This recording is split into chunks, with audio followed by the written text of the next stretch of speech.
हाम्रो शत्रु को भन्नुहोस् त? को हाम्रो शत्रु? हाम्रो शत्रु को हो?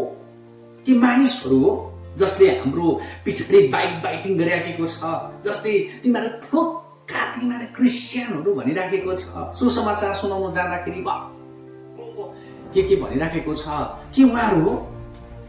के बाइबलले तिमीहरूको शत्रु चाहिँ तिमीहरूको छिमेकीहरू, तिमीहरूलाई सताउने, तिमीहरूलाई सुसमाचार प्रचार गर्दाखेरि तिमीलाई कुट्ने हो भनेर भनेको छ? होइन नि। एपिसी 6:10 देखि 17 पद त यो भन्छ नि त कि हाम्रो यो लडन त चाहिँ मानिसहरूको विरुद्धमा होइन तर प्रधानहरू अन्धकारको सांसारिक शासकहरूसँग हो भनेर भनेको छ।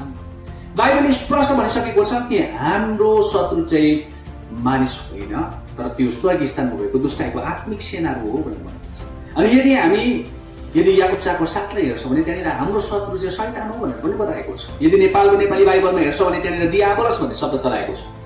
अनि यो शैतान चाहिँ को भन्छ? यो शैतान चाहिँ यसाया 14:12 देखि 17 पद अनुसार त्यो चाहिँ त्यो फ्याँकिएको, त्यो स्वर्गबाट फ्याँकिएको त्यो लुसिफर हो भनेर हामीलाई थाहा छ। किनभने लुसिफरलाई चाहिँ लुका 10:18 पद अनुसार चाहिँ यीशु ख्रिस्टले शैतान नाम दिएको रहेछ भन्ने कुरा पनि बताउँछ नि।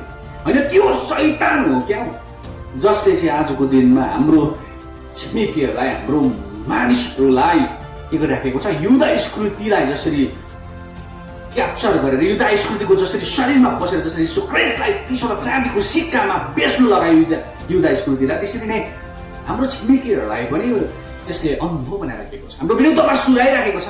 तर अब हाम्रो काम के हो? हाम्रो काम हो हाम्रो छिमेकीलाई प्रार्थना गर्ने, हाम्रो काम हो उनीहरूलाई बचाउनका लागि प्रार्थना गर्ने, नि डाँटेर यीशु ख्रिस्टको नाममा उनीहरूको जीवनबाट उनीहरूको त्यसको प्रकोपलाई हटाउने।